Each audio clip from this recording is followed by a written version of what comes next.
a terrorist organization who hides their weapons behind the MRI equipment, and that perhaps even disguises themselves as medical staff, that shuts down whole parts of the hospital and aims to or threatens to shoot anybody who comes near from the local population.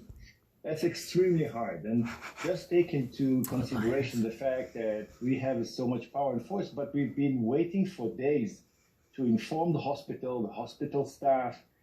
We've been delivering food and water. We've been delivering incubators, trying to help with the evacuation of patients and staff so that people will be spared.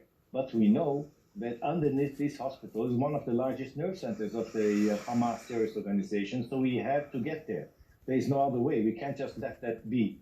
And so in this very complex situation, we're trying to find an operational manner that will spare lives and will still get us to where we need to go.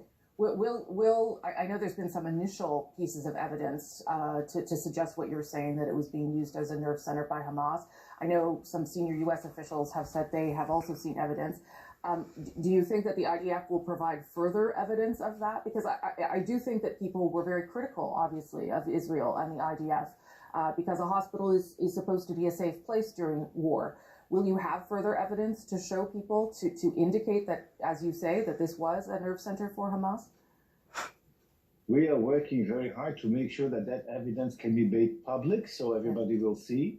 It's in our interest, of course, but I just want to make one note here, side note. Yes. That is that I know that there is a lot of scrutiny regarding what Israel is doing, how this operation is conducted.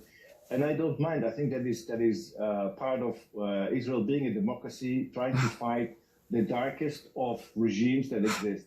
However, we have to bear in mind we're in the middle of a war. And so during that war, we have to make sure that we actually reach our military objectives first and foremost. Whenever information can become available, you've seen it yourself. We bring in journalists not from Israeli news organization, but foreign, so they can establish from themselves and look and see the facts as quickly as possible. We will share it once that's possible.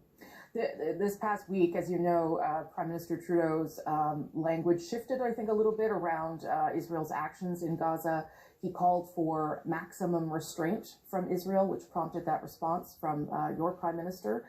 When you hear Prime Minister Trudeau call for maximum restraint, do you feel that is an admission or a criticism that Israel has done too much damage, has killed too many people in Gaza? I believe that what the Prime Minister was alluding to was the fact that indeed there is a lot of damage because this is a war, and he understands that, and Canada understands that, and as also Minister of Defense just said here yesterday very, very clearly, Canada supports unequivocally Israel's right to defend itself within international law, and I don't think that there's any military in the world that is so aware of how law of armed conflict is applied during combat.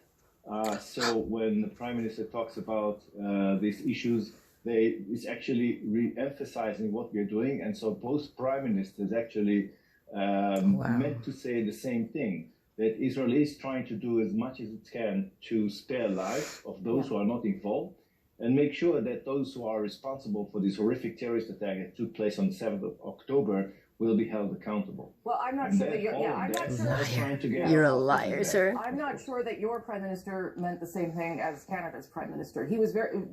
Benjamin Netanyahu was very critical of what Justin Trudeau had to say, and the language in particular, maximum restraint, seemed to be the problem for him and for others who believe that Israel is doing that, and clearly there are concerns in this country that is not the case. Well, there may be meaning different things talking about the same, because Israel is doing its utmost to make sure that as few as possible people are getting hurt. That Prime Minister Trudeau is, of course, very well aware of that, and he also said that. So I think that in this exchange between them, they were saying the same thing in different languages. The point is really yeah, Rosie, you know, those who are innocent should stay out of harm's way.